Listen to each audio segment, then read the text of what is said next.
Assalamualaikum warahmatullahi wabarakatuh. Anak-anakku kelas 9 MTS Surya Buana dan pemirsa channel YouTube MTS Surya Buana Malang, bertemu lagi dengan Bu Novi Ayu Lestari Nengtyas selaku pengajar mata pelajaran IPA kelas 9. Pada kesempatan kali ini, Bu Novi akan menjelaskan materi kedua dalam lingkup materi listrik statis. Materi listrik statis sudah Bu Novi jelaskan pada video pembelajaran yang pertama. Dan yang kedua kali ini, Bu Novi akan menjelaskan submateri listrik statis tentang hukum Coulomb. Anak-anakku sekalian, seperti biasa, sebelum Bu Novi memulai pembelajaran kali ini, saya persilahkan kalian semuanya untuk menyiapkan alat tulis dan buku tulisnya, sehingga nanti kalian bisa mencatat poin-poin penting yang Bu Novi terangkan pada video pembelajaran kali ini. Silahkan disiapkan anak-anak. Oke. Sudah disiapkan, maka akan Bu Novi awali dengan review materi pada video pembelajaran sebelumnya. Kalau di video pembelajaran sebelumnya, Bu Novi sudah menjelaskan tentang apa itu kelistrikan pada benda, maka masih ingatkah kalian? Kalau benda itu ada benda bermuatan positif dan benda bermuatan negatif.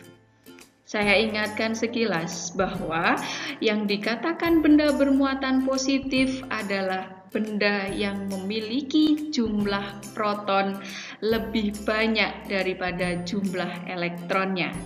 Sedangkan benda negatif adalah benda yang memiliki jumlah elektron yang lebih banyak dibandingkan dengan jumlah protonnya. Nah, anak-anakku sekalian, sebelumnya kalian juga sudah belajar tentang interaksi benda positif dan benda negatif ya anak-anak ya. Jadi, kalau ada, ini yang Bu Novi tunjuk, ada benda positif, Bu Novi dekatkan dengan benda negatif, maka ternyata mereka punya sifat yang tarik-menarik. Kenapa tarik-menarik? Karena mereka mempunyai muatan yang berbeda jenis, yaitu positif dan negatif. Namun, kalau benda positif, Bu Novi dekatkan dengan benda yang positif, maka mereka akan saling tolak-menolak. Kenapa saling tolak-menolak? Karena mereka memiliki jenis muatan yang sama. Begitu juga kalau ada benda yang negatif, Bu Novi dekatkan dengan benda yang negatif, maka benda itu akan saling tolak-menolak. Nah, ini sudah kita pelajari pada pertemuan sebelumnya. Nah, seperti kalau sebelumnya kita sudah melakukan percobaan, kalau ada penggaris plastik, ini misalnya Bu Novi punya 2 penggaris plastik, sama-sama Bu Novi gosokkan dengan kain wol. Apa yang terjadi? Ternyata ada proses perpindahan elektron dari kain wol menuju ke penggaris plastik, sehingga penggaris plastik itu akan bermuatan negatif. Masih ingat kan pelajaran yang sebelumnya? Sehingga kalau salah satu kita gantung dan kita dekati dengan penggaris plastik yang kedua, ternyata penggaris plastik yang kita gantung itu akan bergerak menjauhi. Kalau bergerak menjauhi itu artinya adalah penggaris plastik itu saling tolak-menolak. Nah, bagaimana kalau dengan batang kaca, 2 batang kaca yang kita gosokkan dengan kain sutra? Sudah Bu Novi jelaskan pada video pembelajaran sebelumnya bahwa batang kaca yang kita gosokkan dengan kain sutra ada perpindahan elektron dari batang kaca ke kain sutra yang mengakibatkan batang kaca itu akan menjadi bermuatan positif. Nah, kalau batang kaca itu kita dekatkan dengan batang kaca yang sama-sama punya muatan positif, maka salah satu batang kaca itu akan bergerak menjauhi batang kaca yang kedua. Artinya adalah dia saling tolak-menolak. Kemudian kalau kita perpadukan, kalau ada penggaris plastik yang bermuatan negatif, kita dekatkan dengan batang kaca yang bermuatan positif, ternyata batang kaca dan penggaris plastik itu akan bergerak mendekati. Artinya adalah mereka berdua ada gaya saling tarik-menarik. Nah, kalau ada yang namanya tarik-menarik, ada tolak-menolak, berarti itu ada sebuah gaya, anak-anak. Yang namanya gaya itu bisa kita rasakan, ada gaya yang besar atau gaya yang kuat, dan ada gaya yang lemah atau gaya yang kecil. Nah, karena ada besar, ada kecil, maka ada hubungannya dengan sebuah angka. Kalau angkanya besar, artinya gayanya kuat. Kalau angkanya kecil, gayanya akan lemah. Seperti halnya kalau kita main tarik tambang. Kalau yang main tarik tambang itu anaknya badannya besar, sehingga massa badannya besar, maka gaya tarik-menarik tarik tambang itu akan terasa sangat kuat. Kalau sebaliknya, yang main tarik tambang adalah anak yang massa badannya itu kecil, maka gaya yang dirasakan juga akan kecil. Nah, pertanyaannya, bagaimana dengan gaya tarik-menarik atau tolak-menolak pada listrik statis ini? Itu yang akan kita pelajari pada materi hukum Coulomb kali ini. Oke, kita awali materi hukum Coulomb dengan siapakah yang menemukan hukum Coulomb. Hukum Coulomb, yang namanya sebuah hukum adalah teori yang ditemukan oleh seorang ilmuwan yang melakukan beberapa percobaan sampai akhirnya dia menemukan sebuah teori atau hukum. Orang yang menemukan hukum Coulomb adalah Charles Augustin de Coulomb.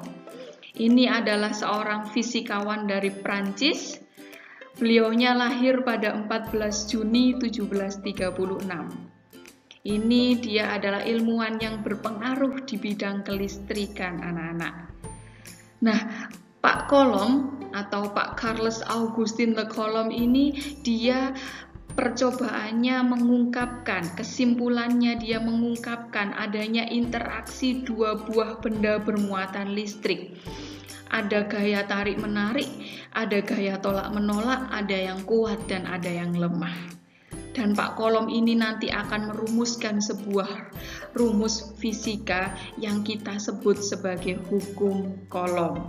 Nah, bunyinya hukum Coulomb yang disampaikan oleh Pak Augustin de Coulomb itu berbunyi, gaya interaksi antar dua buah benda bermuatan listrik itu berbanding lurus dengan besarnya muatan listrik.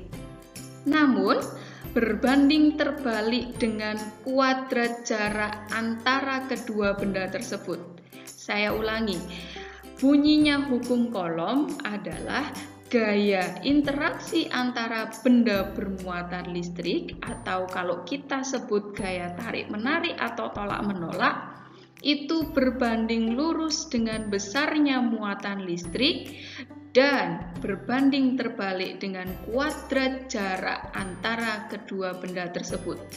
Jadi, ada istilah yang sudah Bu Novi bold di sini, ada istilah berbanding lurus, ada istilah berbanding terbalik. Berbanding lurusnya itu dengan muatan listrik, kalau berbanding terbalik itu dengan kuadrat jarak. Jadi tidak hanya jarak, tapi jarak yang kita kuadratkan. Apa sih makna dari bunyi hukum Coulomb ini? Silahkan diperhatikan pada slide selanjutnya. Nah, ini istilah yang pertama.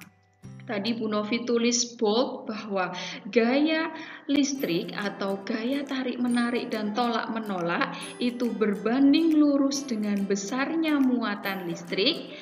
Artinya, nah ini misalnya anak-anakku, ini kan ada dua buah benda. Ini juga ada buah benda. Jadi kita bicaranya dua buah benda yang bermuatan listrik. Boleh positif-negatif, boleh negatif-negatif, ataupun positif-positif. Nah, kalau yang namanya berbanding lurus, artinya berbanding lurus itu sama anak-anak.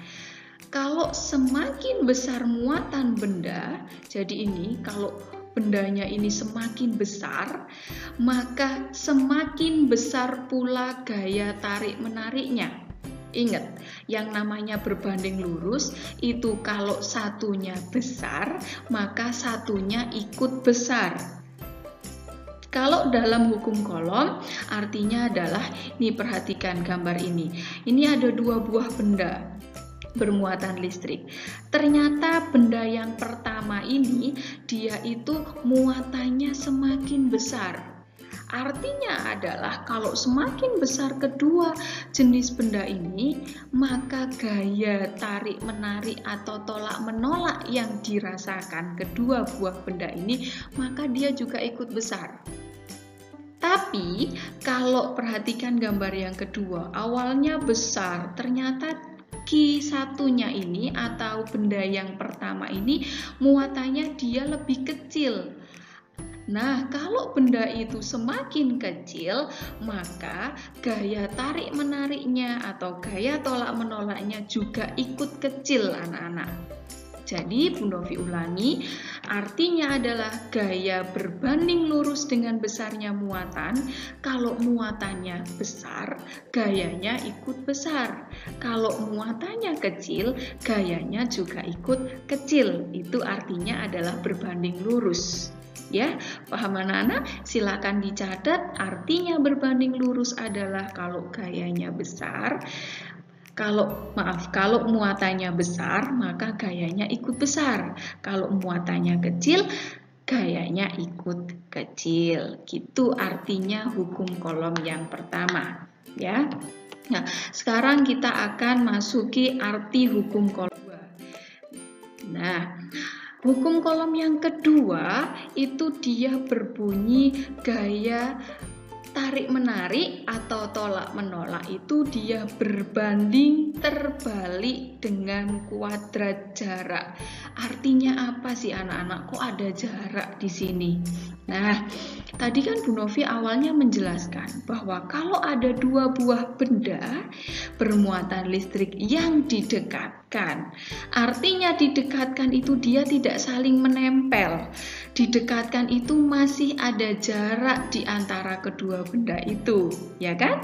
Nah, sekarang tidak kita ubah besarnya benda ini, tapi kita dekatkan atau kita semakin jauhkan anak-anak. Nah, ternyata kalau kita itu dua buah benda bermuatan listrik itu kita dekatkan dengan jarak yang lebih dekat, maka artinya adalah nilai jarak itu kan kecil ya. Nah, semakin kecil jarak kedua benda, ternyata gaya tarik-menarik atau gaya tolak-menolak yang dirasakan itu semakin besar atau semakin kuat. Sekali lagi, Bu Novi ulangi, kalau jarak di antara kedua benda bermuatan listrik itu semakin kecil atau semakin dekat, maka gaya yang dirasakan oleh kedua benda ini akan semakin besar. Tapi sebaliknya, kalau dua buah benda ini semakin kita jauhkan, artinya kalau semakin kita jauhkan itu R atau jaraknya semakin besar angkanya, ternyata nilai gaya tarik-menarik atau tolak-menolaknya semakin kecil. Paham ya anak-anak ya? Jadi yang namanya berbanding terbalik itu berbalikan. Kalau jaraknya kecil, gayanya besar, tapi kalau jaraknya besar, gayanya kecil. Kan berbeda dengan yang pertama tadi. Kalau yang pertama tadi berbanding lurus, kalau bendanya besar, gayanya ikut besar. Kalau bendanya kecil, gayanya ikut kecil. Paham ya anak-anak artinya hukum kolom? Kalau kalian sudah paham artinya hukum kolom, mari kita memasuki pada rumus hitung-hitungan hukum kolom sendiri. Karena tadi besar kecil di fisika atau di ilmu pengetahuan alam itu dikatakan sesuatu yang kualitatif atau belum kuantitatif. Padahal kalau fisika dia selalu berhubungan dengan angka sehingga dia terlihat jelas kecil itu seberapa sih, besar itu seberapa. Oke, anak-anak sudah siap sambil disiapkan alat tulisnya sambil mencatat penjelasan dari Bu Novi ya. Oke, ini anak-anakku, saya mulai. Rumus hukum kolom itu bisa kalian lihat F sama dengan K Q1, Q2, R kuadrat. Nah, ini F, bisa dilihat ya anak-anak ya. F itu adalah K, Q1, Q2 per R kuadrat. Nah, kalau Bu Novi dulu biar ingat waktu Bu Novi sekolah ini Bu Novi singkat. Gaya kolom atau F itu sama dengan kaki kuroro. Nah, biar inget, biar gampang ingetnya kita singkat aja. F sama dengan kaki kuroro. Nah, kakiku ada dua maksudnya kaki kuroro itu.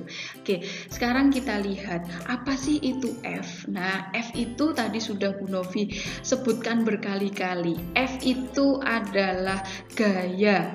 Gaya itu bisa tarik-menarik kalau muatannya berbeda jenis, positif sama negatif, dan F itu bisa tolak-menolak.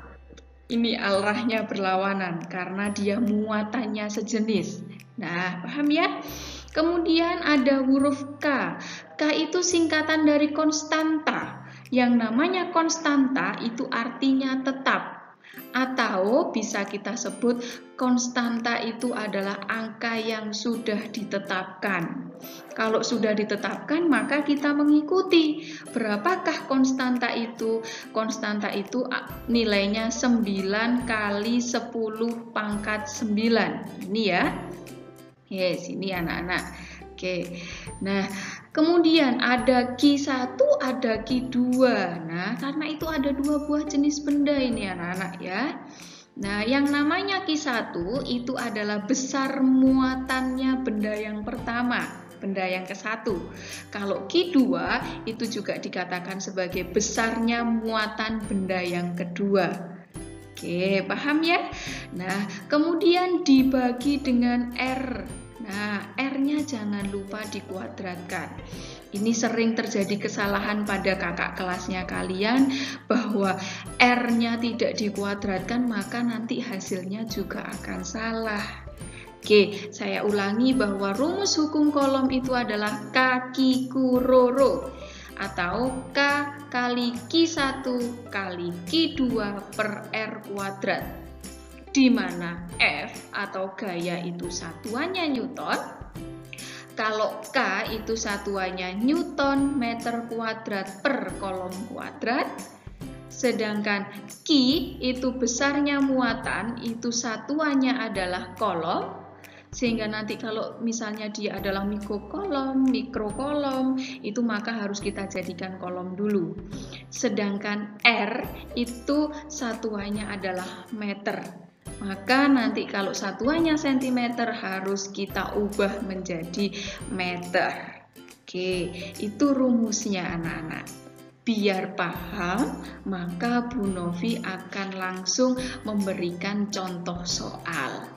Contoh soalnya nanti ada beberapa, karena pada ulangan harian, pada ujian, saat ujian, kalau dulu ada ujian nasional, soalnya itu ada beberapa tipe macamnya. Kita mulai dari soal yang pertama. Soal pertama ini adalah soal tipe-tipe yang paling mudah anak-anak ya. Oke, nah kita mulai dulu, misalnya kita baca soal ini. Dua buah benda masing-masing bermuatan sebesar plus 6 kali 10 pangkat minus 9 kolom. Nah, hati-hati, karena ini kita mau main perpangkatan, maka kalian harus ingat-ingat konsep matematikanya. Nanti akan sedikit Bu Novi ingatkan saat kita menulis atau mengerjakan rumusnya ya. Nah, ini dua buah benda bermuatan listrik sebesar, gak usah dibaca plus minusnya, nggak apa-apa. Plus minus itu hanya menunjukkan dia bermuatan positif, bermuatan negatif ya. Nah, kedua buah benda tersebut dipisahkan pada jarak 4 cm. Jika K itu 9 kali 10 pangkat 9, pertanyaannya berapakah gaya tolak menolak atau gaya kolom antara keduanya? Nah, biasanya kalau di fisika mau ngerjakan kita lihat dulu diketahui, ditanya sama dijawab ya. Oke, jadi ini diketahui dulu kita tulis. Dua buah benda masing-masing bermuatan. Oh, ini adalah Q1. Ini sudah ditulis Q1 adalah 6 kali 10 pangkat min 9 ya. Kemudian Q2-nya adalah 8 kali 10 pangkat min 9. Oke, sudah ditulis. Nah, kemudian R adalah 4 cm. Nah, tadi Bu Novi sudah menjelaskan bahwa satuannya R itu bukan cm tapi meter. Sehingga kalian harus ingat-ingat matematika. Kalau cm ke meter itu tangganya naik 2 tangga. Kalau naik artinya dibagi, sehingga 4 dibagi, kalau tangganya naik 2 itu artinya dibagi dengan 100, maka 4 dibagi 100 itu hasilnya 0,004. Tapi untuk mengerjakan hukum kolom, Bu Novi tidak mau pakai angka koma, karena nanti kalian kesulitan mengerjakan. Sehingga ini kita akan ubah menjadi bilangan berpangkat anak-anak. Yang namanya bilangan berpangkat, depannya itu adalah angka bulat, ini kita tulis angka 4, kali. Nah, 0,04 itu sama dengan 4 kali 10 tapi pangkatnya min 2. Kenapa Bu 10 pangkat min 2? Karena 10 pangkat min 2 itu sama halnya dengan dibagi 100. 4 dibagi 100 itu 0,04. Nah, K-nya tetap, K-nya 9 kali 10 pangkat 9. Oke, kalau sudah kita tulis diketahui seperti ini, kita masukkan rumusnya. Ingat, rumusnya ditulis F sama dengan K Q1 kali Q2 per R kuadrat. Kemudian angka-angkanya dimasukkan. Tidak perlu memasukkan kolom-kolom, ini enggak apa-apa anak-anak, biar kalian enggak bingung. Nah, oke, sekarang saya Bu Novi tulis ulang ya. Jadi di sini ada angka 9 kali 10 pangkat 9 K dikali dengan 6 kali 10 pangkat min 9, ini adalah Q1, dikali lagi 8 kali 10 pangkat min 9. Nah, ini Q2, jadi ini K, ini Q1, terus Q2 per R-nya ketemu 4 kali 10 pangkat min 2, jangan lupa dikuadratkan. Ini ya. Oke Bu, kok ruwet sekali sih Bu? Oke, kita bikin sesuatu yang ruwet ini menjadi tidak ruwet anak-anak. Oke, ini Bu Novi lingkari angka 9, angka 6, angka 8. Ini adalah bilangan bulat yang tidak ada pangkatnya. Kita pindah semuanya ke depan. Jadi saya tulis di depan 9 kali 6 kali 8. Caranya begitu. Kita pindah biar nggak kelihatan ruwet. Kemudian yang bilangan berpangkat kita kumpulkan di belakang.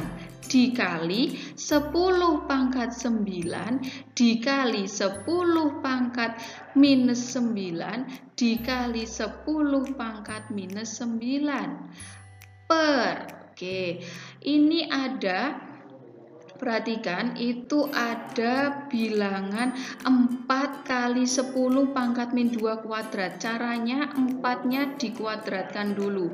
4 kuadrat sama dengan 16 dikali. Ini juga kita kuadratkan anak-anak. 10 pangkat min 2 dikuadratkan. Ingat bahwa di dalam matematika kalian dulu itu ada konsep 10 pangkat A dipangkatkan dengan B itu sama dengan 10 pangkat A kali B. Ingat ya, dulu waktu kalian kelas 9. Dulu waktu kalian matematika kelas berapa ini Bu Novi tidak tahu. Nah, sehingga kalau ada 10 pangkat min 2 dikuadratkan itu artinya adalah 10 pangkat minus 2 kali 2. Nah, pangkatnya yang dikalikan 2 sehingga 10 pangkat minus 4 karena minus 2 kali 2 itu jadi minus 4. Paham ya anak-anak? Oke, kalau sudah itu kita main coret-coret dulu. Oh, ini ada 16, ini ada 8. Sehingga 8 sama 16, 16-nya tinggal 2, kan begitu. Oh, ini ada 2, ini ada 6, kita coret tinggal 3. 9 kali 3 itu 27. Sekarang kita, sekarang angka bulatnya tinggal 1, tinggal 27. Sekarang kita lihat 10 pangkat 9 kali 10 pangkat min 9 kali 10 pangkat min 9. Kita ingat rumus matematika lagi. Kalau dulu saya tulis di sini ya, nggak apa-apa ya. 10 pangkat A dikali 10 pangkat B ternyata itu sama dengan 10 pangkat A ditambah B. Ingat? Nah, ingat ya. Oke, kalau sudah ingat, kita kembali ke hitung-hitungannya. Berarti 10 pangkat 9 kali 10 pangkat min 9 kali 10 pangkat min 9 itu sama halnya dengan 10 pangkat 9 ditambah, nih pakai rumus A plus B. Ditambah berapa? Oh, ditambah min 9. Saya kasih kurung biar nggak bingung. Kali lagi, kali 10 pangkat min 9 itu artinya ditambah pangkatnya ditambah minus 9. Per bawahnya habis tinggal 10 pangkat min 4. Nah, Bu masih ruwet. Ya, nggak apa-apa. Hingga 27 kali 10 pangkat. Sekarang kita hitung. Kamu punya 9, kamu tambahi hutangmu 9. Berarti sama dengan 9 ditambah min 9. Itu sama halnya 9 minus 9 atau 0. Kemudian ditambah dengan minus 9. Berarti tinggal minus 9. Per 10 pangkat min 4. Nah, kita memasuki lagi Bu, ada pangkat tapi dia itu dibagi. Ingat-ingat bahwa 10 pangkat A dibagi 10 pangkat B itu artinya adalah 10 pangkat A min B. Nah, kalau ini saya tarik ke sini ya anak-anak ya. Karena nggak cukup, saya tarik ke sini, maka hasilnya adalah 27 dikali 10 pangkat min 9 dikurangi min 4. Yes, dikurangi min 4. Nih, 27 dikali 10 pangkat 9 minus ketemu minus itu adalah plus, sehingga minus 9 dikurangi minus 4 itu artinya adalah plus 4, sehingga minus 9 ditambah 4, kamu punya hutang 9, kamu bayar 4, jadi tinggal hutang 5. Oke, sudah selesai. Hasilnya ketemulah 27 kali 10 pangkat minus 5. Oke, sudah ya. Materi pertama atau contoh soal yang pertama tadi sudah kita selesaikan. Sekarang kita akan memasuki contoh soal yang kedua. Apa sih bedanya soal yang pertama dengan soal yang kedua? Bedanya adalah dari ininya, di sini kelihatan dua buah muatan listrik Q1 ternyata bukan kolom anak-anak satuannya. Ternyata satuannya adalah mikrokolom. Apa itu mikrokolom, Bu Novi? Mikrokolom itu kalau kita sebut itu 1/1 juta. Nah, maksudnya kalau 1 mikrokolom itu artinya adalah 1 dibagi 1 juta kolom anak-anak. Nah, kalau 1 juta itu kan nolnya 6. Kalau dibagi itu, nah ini kalau kita tulis diketahuinya Q1 itu jadi plus minusnya ini diabaikan enggak apa-apa ya. Jadi plus minusnya itu enggak perlu ditulis, enggak apa-apa. Ini hanya menunjukkan dia muatan positif negatif. Nah, ini 1 mikrokolom itu artinya adalah 1 dibagi 1 juta. Karena dibagi 1 juta itu artinya adalah 1 dikali 10 pangkat min 6. Jadi diingat-ingat, kalau ada soal ada mikrokolom, jadi depannya ini ditulis tinggal ditambahi kali 10 pangkat min 6. Paham ya? Jadi gampang, kalau mikrokolom belakangnya langsung aja kita tulis 10 pangkat min 6 gitu. Begitu juga dengan Q2, karena ini adalah mikrokolom, dia langsung 2 dikali 10 pangkat min 6 kolom. Kemudian ini ada R. R itu tadi adalah jarak anak-anak. Jaraknya ternyata di sini 0,30 meter. Sudah meter ya, tidak perlu kalian jadikan sentimeter karena satuannya sudah betul meter. Nah, cuman di sini itu kan pakai 0, sekali lagi karena hitungannya tadi pakai 10 pangkat, kita ubah 0,30 kita ubah jadi bilangan berpangkat, itu artinya adalah 3 kali 10 pangkat min 1 meter. Gini, paham ya? Oke. Jadi tidak kita ubah ke sentimeter, kita hanya ubah bilangannya yang koma ini menjadi bilangan berpangkat. Kemudian ada K, K itu angka yang sudah tetap, jadi meskipun tidak diketahui di soal, kalian sudah tahu bahwa K itu adalah 9 kali 10 pangkat 9. Kalian ditanyakan berapakah gaya keduanya. Wis, keduanya gayanya kita hitung pakai rumus F sama dengan K kali Q1 kali Q2 per R kuadrat.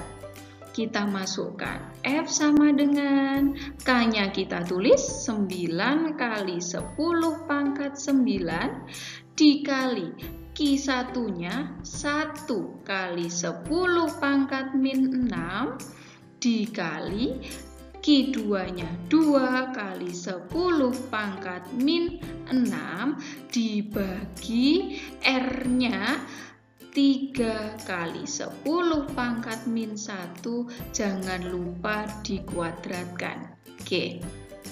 Seperti tadi, kita harus mengubah atau memindahkan angka yang bilangan bulat yang saya lingkari ini jadi 9 kali 1 kali 2 dikali 10 pangkat 9 dikali 10 pangkat min 6 dikali 10 pangkat min 6 per berapa? Pernya 3 dikuadratkan dulu. 3 kuadrat itu 9 bukan 6 ya, karena 3 kuadrat itu 3 kali 3 artinya 9. Kemudian 10 pangkat min 1 juga dikuadratkan pakai rumus matematika yang tadi. Nah, 10 pangkat min 1 dikuadratkan itu artinya adalah 10 pangkat min 1 pangkatnya dikalikan 2 artinya adalah minus 2. Oke, kalau sudah ketemu seperti ini kita main coret-coret saja. Oh, ada 9 atas sama bawah. Sehingga tinggal 1 kali 2 atau artinya 2 dikali. Oke, sekarang 10 pangkat 9 kalau dikalikan itu artinya dia adalah bertambah ya. Artinya dia tambah. Jadi 10 pangkat 9 ditambah pangkat 6-nya minus 6 ditulis, ditambah lagi pangkat minus 6-nya ditulis.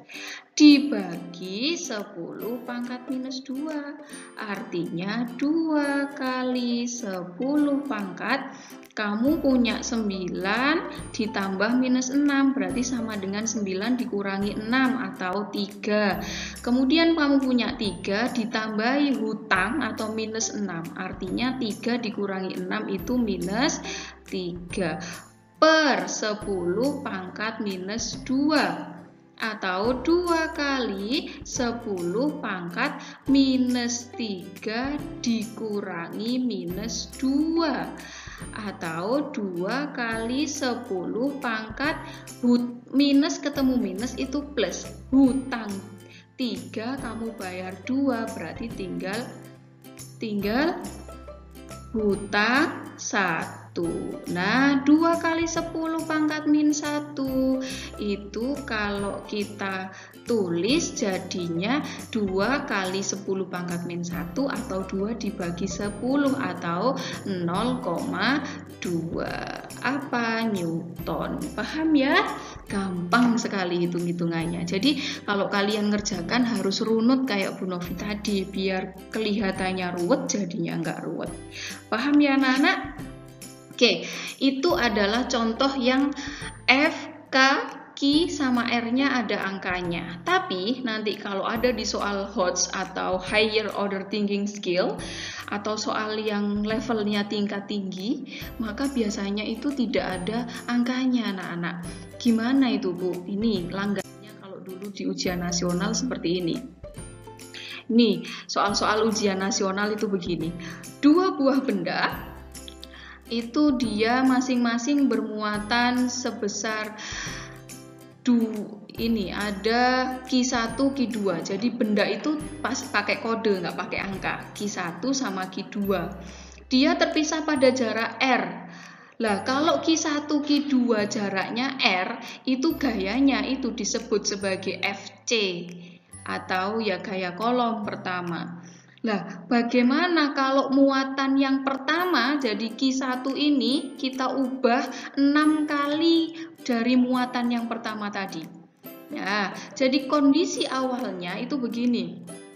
Jadi kondisi awalnya itu ini F. Nah, ini kan rumusnya kan tadi awalnya kan F itu kan sama dengan K Q1 Q2 per R kuadrat. Lah kalau K Q1 Q2 R kuadrat, kondisi pertama itu F-nya adalah FC. Jadi kita kasih FC. Jadi ini harus kamu pegang dulu. Kalau nanti kamu ketemu K Q1 Q2 R kuadrat di soal ini, maka itu bisa digantikan dengan huruf FC. Nah, sekarang kondisi yang kedua adalah kalau muatannya Q1 ini kita perbesar 6 kali dari muatan Q1 yang pertama. Maka berapakah gaya yang kedua atau F aksen? Maka kamu tulis dulu rumusnya. F aksen atau F yang kedua boleh kalian tulis F kedua gini boleh. Sama dengan K Q1 Q2 per R kuadrat. Kamu tulis lagi F2 atau F aksen itu K-nya berapa sih? Ya ditulis K aja karena kita nggak punya angka. Nah, Q1 yang kita ganti menjadi 6 kali Q1 ya.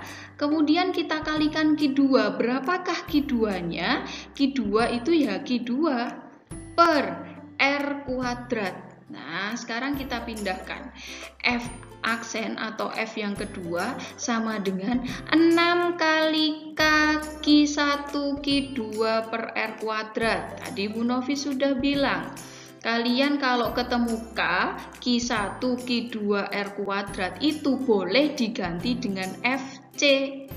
Nah, sehingga sekarang F2 atau F aksen itu hasilnya 6 kali FC.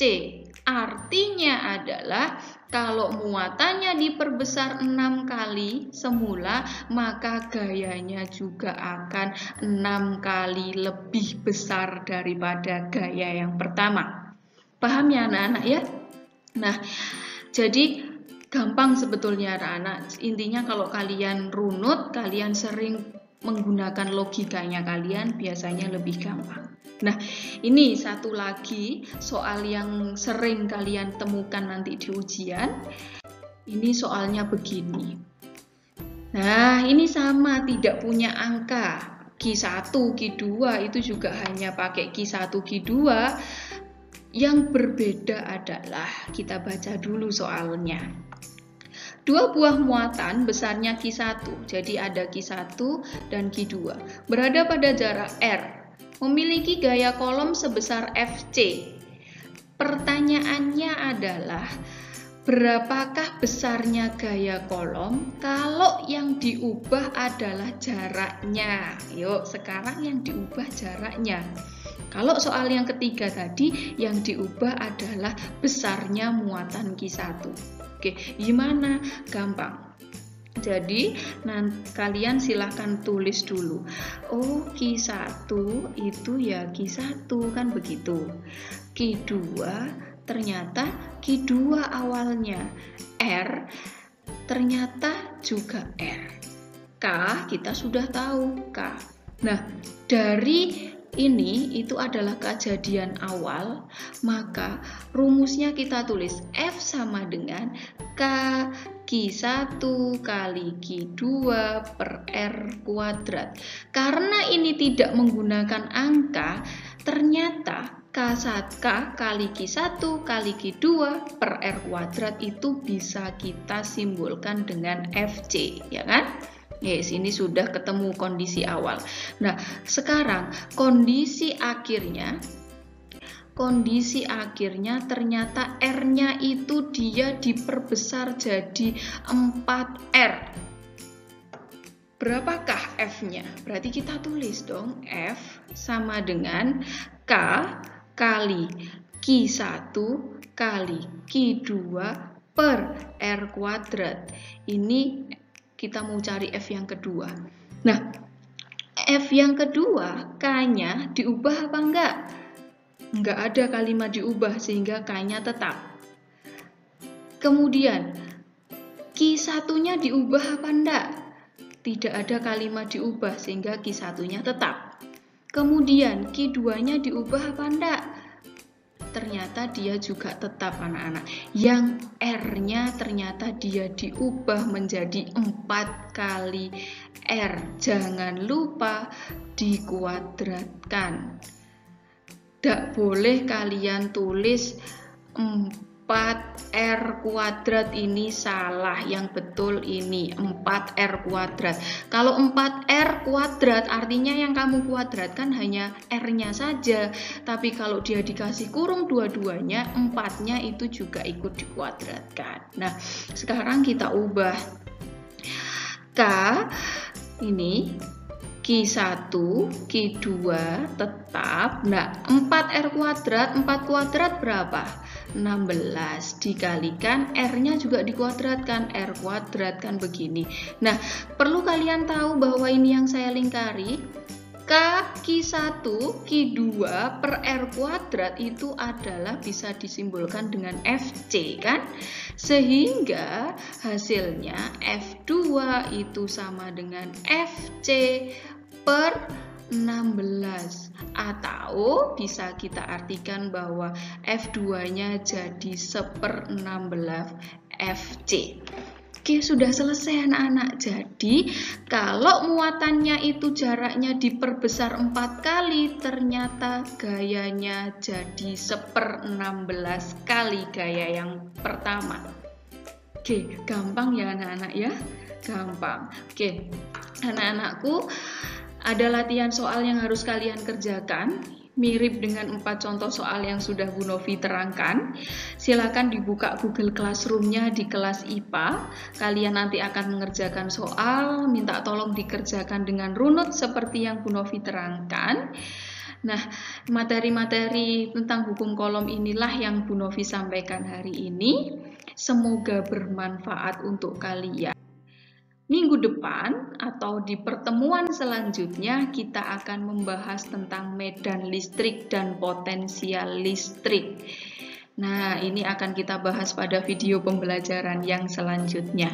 Terima kasih anak-anak, semoga penjelasannya Bu Novi bermanfaat untuk kalian.